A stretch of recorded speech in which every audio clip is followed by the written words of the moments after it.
The, the ministers are welcoming the Indian citizens who are coming from Ukraine at the airport. How do you see this? With great respect, the behavior of some of these ministers is absolutely absurd and laughable.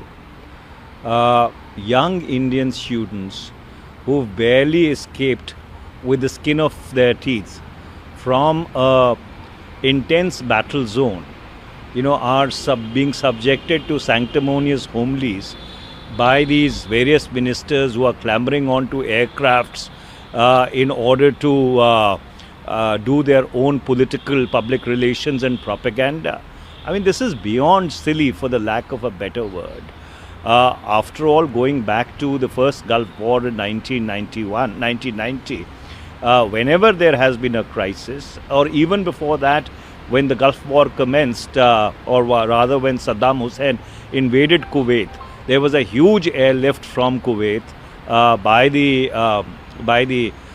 then Indian Airlines, and even the Indian Air Force was involved.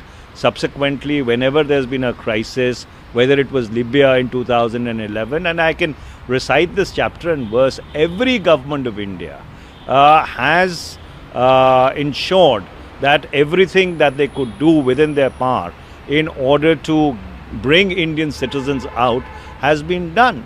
And so therefore, if this government is getting Indian citizens out, it is not doing anybody a favor. It's their job. It's the job of the government of India to protect the life and liberty of Indian citizens. And so therefore, my appeal to them would be to get on with the work. There are a large number of Indians who are still stuck in Ukraine. That country is completely in turmoil. Get on with the job and stop giving these sanctimonious homilies. You end up looking really silly. I don't even know whether these ministers actually watch themselves after they have done this gig. जो students वहाँ से लेकर आए जा रहे हैं, मनीष तिवारी के statement को कैसे देखिए, मुझे लगता है कि ये राजनीति का विषय नहीं है। ये समय है कि जब हम ऐसे सारे जो पीड़ित हैं, जो लोग पंजाब में, जो लोग पूरे देश भर में, पंजाब से भी और पूरे देश भर के स्टूडेंट्स यूक्रेन में फंसे हैं और युद्ध की विभीषिका को झेल रहे हैं, ये समय है कि हम सबको ऐसे सारे बच्चों के साथ में और उनके परिजनों के साथ में खड़े रहना चाहिए, ताकि उनका भी संबल और भरोसा बना रहे। जिस माँ बाप की बच्ची या बेटा या बेटी ऐसे युद्ध के हालात में कहीं फंस जाए, निश्चित रूप से उसको चिंतित होना उसका स्वाभाविक भी है। और माननीय प्रधानमंत्री जी का आज नहीं, इससे पहले भी पिछले 7 साल में जब कभी भी ऐसी परिस्थितियां बनी, चाहे देश के किसी भी, दुनिया के किसी भी देश में, यमन में बनी होगी, किसी भी परिस्थिति बनी होगी, उन सभी जगहों पर माननीय प्रधानमंत्री जी ने स्वयं आगे से लीड लेकर के कि हर एक भारतीय सुरक्षित अपने घर तक पहुँचे, इसकी व्यवस्थाएँ की है।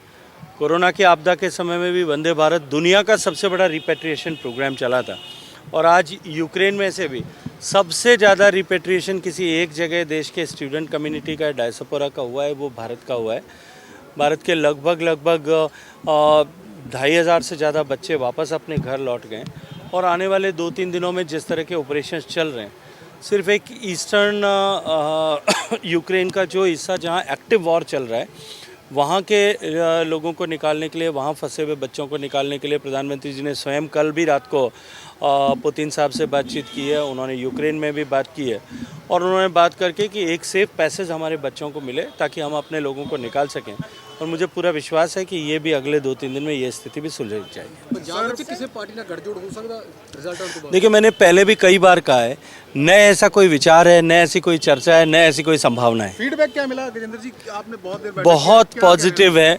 सभी लोगों ने अपने कार्यकर्ताओं को, जिन्होंने नीचे काम किया, उन सब का अभिनंदन किया। राष्ट्रीय नेतृत्व ने जिस तरह से मेहनत की, आधी रात तक हमारे जो है सीनियर लोगों ने जिस तरह से काम किया, उन्होंने सब ने उसका आभार व्यक्त किया है।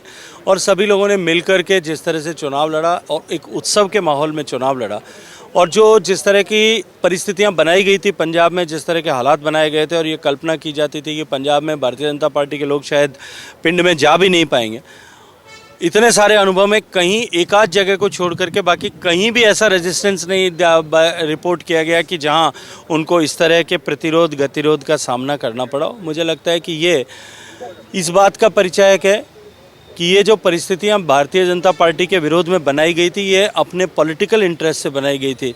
लोग आज भी नरेंद्र मोदी जी के प्रति देश को आगे बढ़ाने के लिए उन्होंने जिस तरह से काम किया है उसके प्रति अत्यंत सद्भाव रखते हुए बीजेपी के साथ में खड़े होने को तैयार क्या लगता है कुछ समय ਦਾ ਮੁੱਦਾ ਲਗਾਤਾਰ ਭਖ ਰਿਹਾ ਕਿਤੇ ਨਾ ਕਿਤੇ ਜੋ ਠੀਕ ਕਰਾਓ ਕੇਂਦਰ ਸਰਕਾਰ ਦੇ ਸਿਰ ਤੇ ਸੱਟਿਆ ਜਾ ਰਿਹਾ काहे का? है मैंने पूरे विस्तार से अभी बीबीएमबी के बारे में बात की है भैया। ਉਹਨੂੰ ਲੈ ਕੇ ਮਸਲਾ हल किया जाऊ किसी गुल्लक की अगर बात करें, बीते कल माना जा रहा था कि शायद उनकी रिहाई हो जाए, क्या लग रहा है? चलिए वो तो मैंने अभी देखा नहीं है, पर मैंने सुना है आप मीडिया के मित्रों के माध्यम से कि दिल्ली सरकार उसमें राजनीति कर रही है।